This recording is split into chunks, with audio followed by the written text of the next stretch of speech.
So, what is the face of evil? I mean, I have a couple of ideas, but we are getting into two assholes. I think calling them assholes might be a little nice to assholes. But we are getting into scream killers. Do our findings. The following interrogations of two 16-year-old killers have never been seen before on YouTube. I just killed Cassie. We just left her house.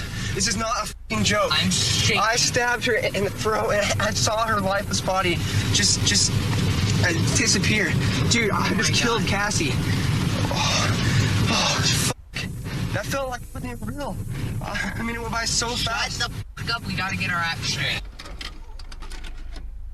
Thanks, man. Yeah. Just 4 days after filming this video, Brian Draper sits alone in an interrogation room. He gets up and looks outside before shaking his head and sitting down to play the air drums.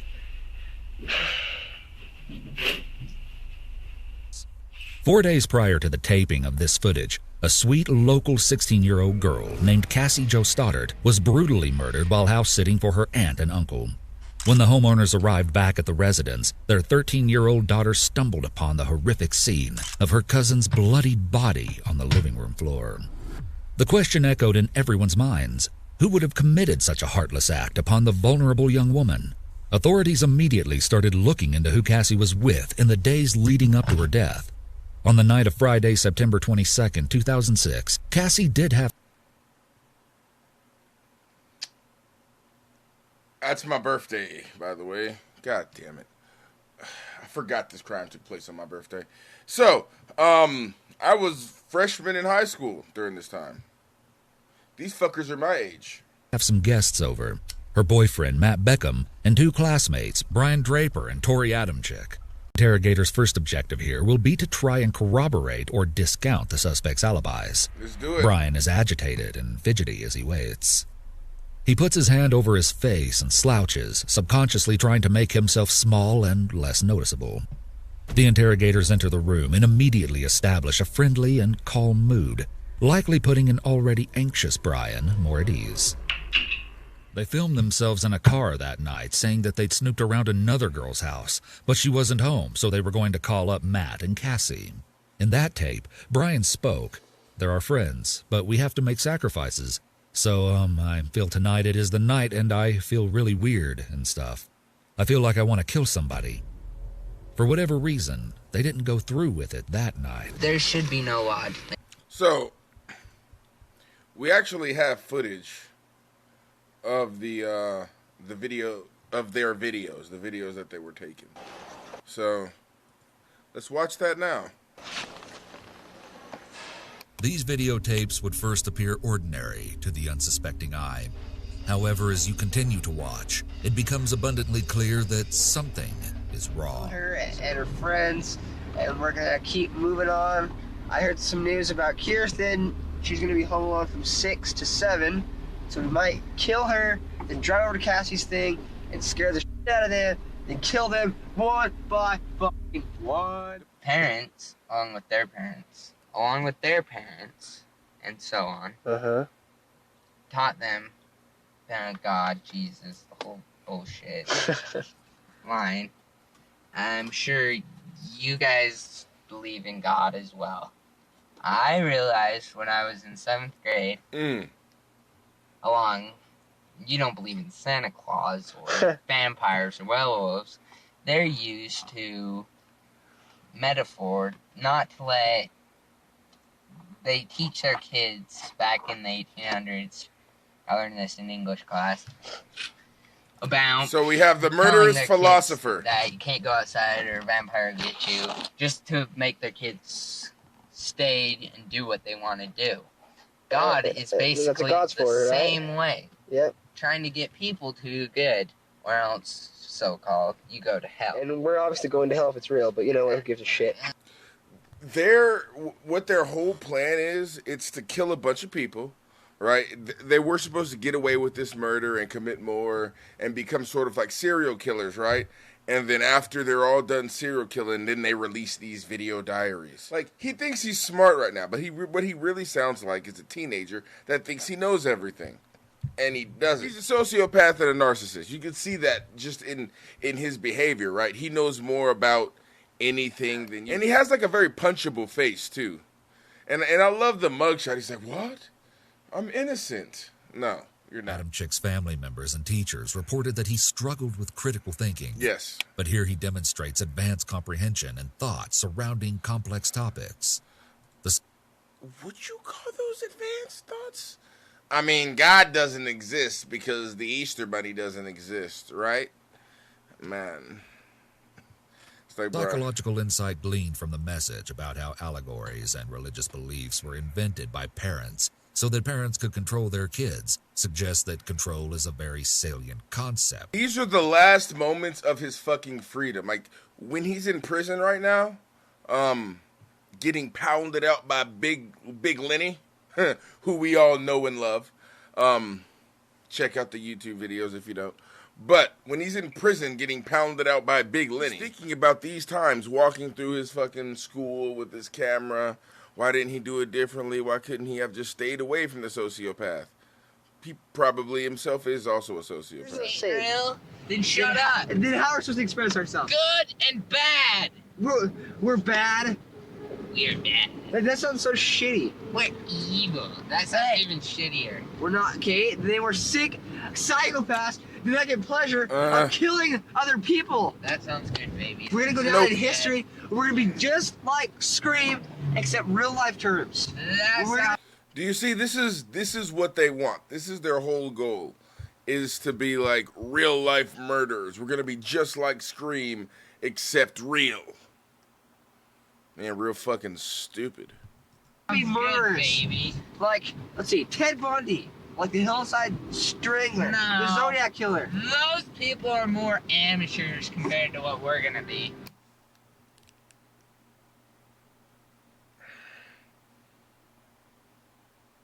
They never found the Zodiac Killer. They still don't know who the fuck that is. Ted of the West Coast took down how many?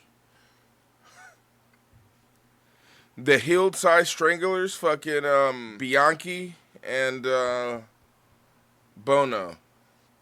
How many did these assholes kill again? One. One alone, bitch. They were two. Well, I'm sorry. I don't mean to speak about it.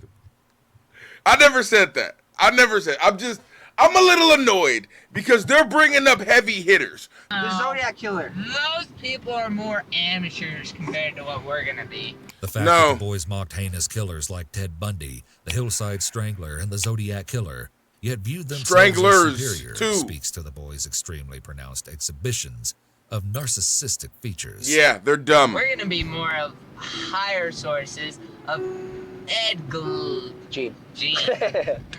Well, except with that. Ed Gein? Ed Gein killed one person, and he fucking dug up more people than he killed. And all he did was dig up dead bodies and turn them into fucking, like... He was a product killer, not a process killer. He enjoyed taking the dead bodies and then using that to make shit with it. He didn't really kill a lot of people. He was more of a grave fucking digger. You guys don't even know who fucking Gacy. Ooh, I really do. I wish you did run into Gacy. He would like little fucking young little taught boys like you. Yeah, I mean, he'll teach you how to be a killer, all right. He's got a game with some handcuffs that I think you'd want to play. Maybe you can get out of him. I don't know. The fucking 39 people in his fucking crawl space couldn't. I'm sorry. Anyway. Or there's a man named Dean Coral in Texas. I'm sure I'm sure you can get real high with him and drink some fucking alcohol and then fucking end up tied to a fucking chair with fucking glass pipes shoved down your fucking dick holes. I'm sorry. Let's just continue. Oh, do you know what Gene's words were? What? Saw a girl walking down the street, right? Yeah. 2 questions came to him. I need to find something. Have a nice time with her. The killer? And show her a good time. Alive. Show him the pants off her. Or, I wonder what her head would look like on a stick. Holy shit. That's creepy, Yes. huh? Holy shit. That was fucking... Among the 4 styles That was Ed Kemper. That was Ed Kemper, you dumb bitch. Draper and Adam Chick display aggressive humor here. Adam Chick references a quote spoken by Edmund Kemper. "When I see a pretty girl walking down the street, I think two things. One part of me wants to take her out, talk to her, be real nice and sweet and treat her right. The other part wonders what her head would look like on a stick." Is a quote spoken by Ed Gein. Adam Chick misattributes this quote just as the main character in the film American Psycho does. Murder is power. So that's where he gets it from. He got it from fucking... he got it from American Psycho. That fucking... Oh. Accounts of friends and family indicate that Draper had a noticeable stutter throughout childhood.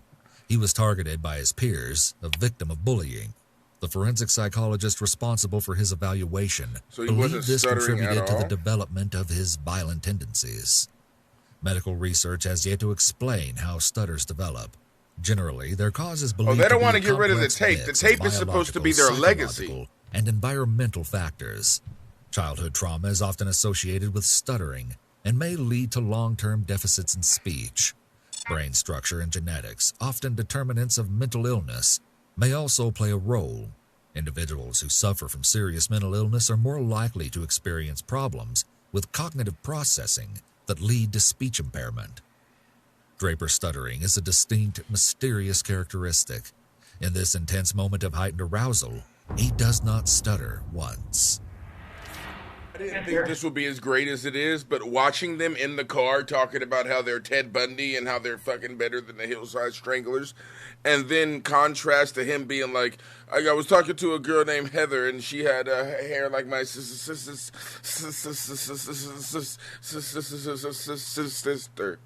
And it's like, yeah, bro, you're going to jail. Like, you're going to be guzzling cum the same way you're fucking stuttering. I hope you're ready for that. That helps us a little bit. Okay, good deal. Brian seems to recognize that he's backing himself into a corner here if he commits to saying she goes to Highland, because they could easily talk to any Heathers who attend that school and verify this story. So he backtracks and says he's not sure. The interrogators have been nice enough thus far, but here's where they really crack down. Remember any details about this movie, though? How long were you in the movie for? We were in there maybe 20 minutes, and I called Matt. Okay. And, You called him or Tori called him? Tori called him. And you remember what time that was? It was maybe 20 minutes in the movie. The phone call being discussed is actually the phone call Brian and Tori made while they were hiding in the basement. So 10:20, if the movie starts Well, at not 10. exactly 20 minutes, but you know. Yeah. So around 10:20, you think? Yeah. I'd say I remember checking his phone to see what time it was at like maybe 10 minutes of the movie. And it said 10:12. And then I remember we called him at least probably 10 minutes after that. So Okay. around. So you were sitting inside the movie house Yes. when you called inside the theater, the movie was going. Yes. Who'd you talk? Did you make the call, or did he call? He asked me if he wanted to come and stop by the movie house. And then he said he had to go home with his mom. That's what he said. Okay. How long do we stay at the movie? You end up going back into the movie after you've been out with Heather while she's making fun. Where's Tori at? Is she still in the movie? She's watching the movie. Yes. Okay. And then you go back in, you sit next to Tori again? Then how long do you stay at the movie? Do you finish out the movie? I think we wait 5 minutes, and then I remember seeing the credits. At the end of the movie? Yeah. Okay, so what's the movie about? I mean, you're a movie buff, so these are things that you pay attention to, right? The interrogators begin asking Brian about more details of the movie. They're still trying to establish his presence there. I mean, At least you guys, parts of the movie or something. Any characters you can hook us up with to describe somebody in the movie, describe what happened, anything. What's the premise or the plot of the movie? What's it all about? Well, it was similar to White Noise. Okay, I don't know White Noise, so you're gonna have to give Like I us some. said. Okay, you're gonna have to give us some details. Okay, it's about a guy, his wife. I don't want to know what White Noise is about. I want to dies. know what this movie's about. Yes, that's what I'm saying. Okay. And then I remember, you can't really exactly explain the movie because I haven't paid attention to it. well, Okay. you know what we did yesterday? What? You watched folks. We went and watched the movie. Really? Mm-hmm. So, Okay. What is the movie about? They are now contradicting his presence or how long he was present. Here is where they will begin. We watched the movie. So what the fuck is the movie about, Brian? So what? You put that shovel in that car that night? Yeah. So he's gonna just take it back to his He house. took it back to his house the next day. All right.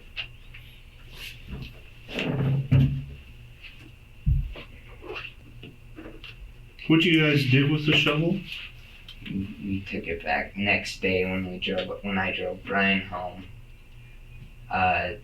He dropped the shovel off at his house. So he was going to build the jumps where? He has in his yard, his house. So why is the shovel in your car? If We he's going to took build it back from my house. I know, but why is it at your house? He brought it over one day, I guess. For, I don't know why. Well, if you look in the back of my house, it's all he probably wanted to build jumps there. Tori struggles to hold together the flimsy pieces of his story against the clever interrogators. In moments like this, we are reminded of just how far the boys truly were from their goal of the criminal masterminds they Yes. tried to act as in their videotapes. In Yep. Tori's case, a psychologist report found him to be rather immature for his Can't age, wait for that with a fucking- professional finding indicators of frontal lobe That immaturity arrest. specifically. Additional neuropsychological testing confirmed these deficits. Notably, he also showed signs of possible depression and obsessive anxiety. At night when you're out messing around, that's why I asked you earlier, just take any masks with you. Because we have some indications that you had some like Halloween type, scary mask or something. You guys playing around with those at any point in time? Or We bought one earlier, but where'd you buy that at? Adam saw that. So you guys didn't go up there and build a campfire or nothing like that? No reason why they should have saw you guys playing with those matches up in Black Rock Canyon? No, we weren't doing that. You sure? Yeah. Because there's truckers that park all along that gap right there. Uh-huh. And that's what we got. We got a trucker sleeping, shut out of service that night, pulled over on the road, and he sees it. He's seen the red car going up in there, Mm-hmm. and it's parking. Is that true? Did you go Yeah, up there we and park? parked there. We got out, walked around the car, I went pee. Dumb and Brian ass. Smoked a little. Had 2 cigarettes, I think. Okay. You don't know what brand though. Huh? You don't know what brand of cigarettes he smokes? No, I don't. did you guys dig anything up there? I don't know. I mean, because you're probably going to have dirt in the back of your car from a shovel from dirt that's going to forensically match There up. was dirt on the shovel already, though. But I mean, we can match the dirt up. That's the good thing. Forensic analysis of soils is actually used in criminal investigations. Mineral content is tested, and even microscopic analysis could be used. They look Yes, for it can biological be. markers, blood, saliva, etc., and test the soil for mineral content and density. Is the dirt going to come from Black Rock? What do you know about knives? We've been told you like knives. You collect No. knives? Okay. I so- had 3 knives. Okay. Mm-hmm. Okay. Did you have a knife on Friday? No, I didn't. You sure? Yes. I'm sure nobody saw you with a knife. 2 guys in a mask messing around with a knife. No. Okay. All right. Did anybody buy you a knife No. at Mad Mike's Pawn? No. If we had pawn slips that some guy in the name of John bought 2 knives at Bad Mike's No. to give to you and Brian. No. All right. We're confirming some things. Okay. I'm going to tell you Confirm that we need to. Now's the time. Now's the time to really start being honest with some things. Mm-hmm. Okay. We know some things to be true. We know exactly what happened. We found some things. Okay. And I want to give you the first chance and the first opportunity. You owe it Dad, to your mom and dad. absolutely. You've got great parents. You owe it to your mom and dad to be straight. We are all here for you, bro. Mm-hmm. I'm telling you. I mean, we're not here to twist anything up. We're here to help you out of a jam. If you got drug into some things, which apparently you did, we need to know, and we need to know the The truth. last several minutes of the interrogation has been the positive confrontation step of the Reed technique. However, this has been a soft implementation of the step, which is not uncommon. Letting bits of the confrontation out at a time, especially as a means of controverting an alibi or sequence of events, will slowly catch the suspect off guard. This makes fixes to the story almost impossible, and also creates a slow realization that the suspect has nowhere to go with the story. Options have run out. And you see, what Tori came into this interrogation unaware of was that earlier that day, the 27th, Brian had actually already led law enforcement agents to Black Rock Canyon, which is where, as you can probably guess, the two had buried the evidence from Cassie's murder. That's right. This entire time they had been stringing Tori along and seeing what he would reveal about their trip to that area the night of the murder. Who knows if any of the witnesses they claim saw the boys that night even exist. It's possible they just used those as an excuse to explain why they knew where the boys went that night without revealing what Brian had told them. At Black Rock Canyon, they uncovered knives, a partially melted multicolored mask, a red and white mask, some clothing and gloves, partially burned notebook paper, a melted bottle of hydrogen peroxide, a box of stick matches, and most importantly, a homemade Sony videotape containing the footage of Brian and Tori planning and later reacting to the murder of Cassie. But what led up to Brian showing authorities the evidence? Unfortunately, we do not have footage of this conversation, but legal documents indicate that he had had another interview that day, this time with his parents present. He eventually admitted that he and Tori had unlocked a door at the Whispering Cliffs residence so that they could return to scare Cassie and Matt. He confessed to wearing masks, dark clothes, gloves, and carrying knives. He said that after Matt left, he and Tori went upstairs and claimed that Tori stabbed Cassie. But Brian tried to downplay his role in the crime at this point, saying that he thought it was a joke to scare him and only later realized that Cassie was actually being stabbed. He denied that he had ever touched or stabbed Cassie, and even claimed that Tori had threatened to kill him earlier that day if he told authorities the truth. After showing authorities the evidence, Brian was arrested and spent the night of September 27th in jail. So now, getting back to Tori's interrogation, the investigators will soon let him in on the game-changing fact that Brian has already spilled the beans.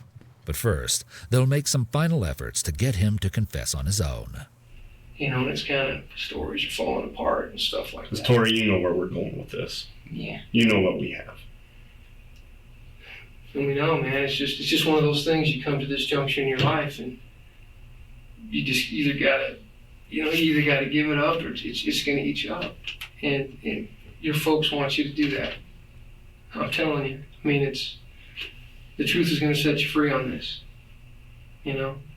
Literally, you know, but the truth is gonna set your feelings free. You said not literally. And, you're gonna get by this. Hold on, I love this part.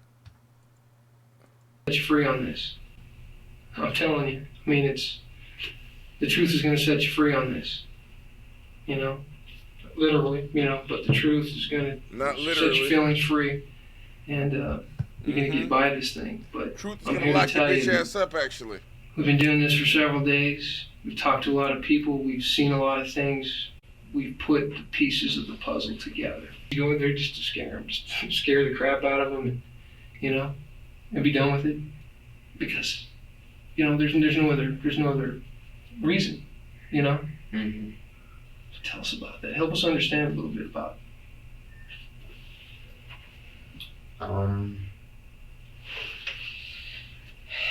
Take a deep breath and do it, bud. You know the truth. The truth is easy for you. But we can help you. If we don't get the truth, we can't come together. We can't work this thing out. We can't do it. You're going to be left out in the cold. Can I talk to an attorney? We talked about this earlier. At this point, since Tori has already requested counsel, the officers are limited in what they can do.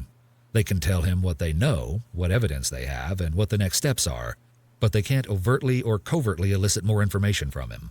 Since Tori has not chosen to re-waive his right to counsel and to remain silent, both interrogators are on thin ice if they keep pushing the issue. I love you, son. Tori's father giving him reassurance here is interesting. Parents' reactions are often mixed when their children get in trouble. Some react with anger, others with support, and others just close up and shut off their emotions as a coping mechanism. His father's reaction is not unusual, but often in juvenile cases, parents are either completely absent or, as demonstrated here, they become hyper-involved.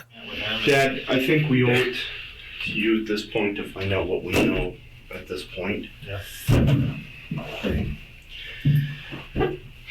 Yeah. And there's just no easy way to tell you this. We do know that that Tori and Brian have gone back in the house. Okay. We do know that the two of them murder. We do know that they murder Cassie. Interrogators are launching into the story of what they know. It's back to positive confrontation. Okay. We got the evidence at this point to prove that. We found the evidence. We also have some overwhelming evidence, trace evidence, that type of stuff that's going to prove that they did it as well. It's not just hearsay. It's not just somebody saying it. In a few moments, the interrogators will reveal they've received a confession from Brian. During this time, Tori is looking at the ground, but as soon as he realizes Brian has betrayed him, he quickly looks back up. And then we do have a confession. From this point onward, Tori's demeanor shifts. Instead of looking anxious, he looks more and more angry. You know what you need to do. You know exactly what happened, and you know what you need to do. So, unfortunately, you're not going anywhere tonight. You're going to be placed into custody tonight. Okay? I'm sorry that's the way it goes. You're going to be charged with first-degree murder. Okay? But like I said before you say anything, I encourage you. If you want to talk to the attorney, you should do that. I'm not pulling punches here. Still, your full cooperation can do nothing but help you at this point in time. You know the details. We've got the knife that you used. We've got the masks that you used. We've got the videotape. We've got it. There's a tape up in there that you buried. Okay? Try to catch on fire. All that stuff. You know what I'm talking about. I don't need to tell you that. This is right, Tori. What they're saying is true. So. It sounds like you need a lawyer. We're going to make history. We're 6 psychopaths who get their pleasure off killing other people. Yeah, we've seen all this stuff. And we're going to be just like Scream, except real-life terms. They also compared themselves to serial killers like Ted Bundy, the Hillside Strangler, and the Zodiac Killer, saying, "Those people were mere amateurs compared to what we're going to be." Cassie's autopsy revealed that she had been stabbed approximately 30 times, and 12 of the wounds were considered potentially fatal. As authorities have finally been able to piece together the puzzle of this crime, it is believed that after Matt left, Brian and Tori turned out the lights again and waited for Cassie to come downstairs. But when she did not, they went upstairs, where they were growled at by the dog before Brian opened and slammed a closet door at the top of the stairs to scare her, and then ambushed her with the brutal attack. Assholes. Fucking assholes.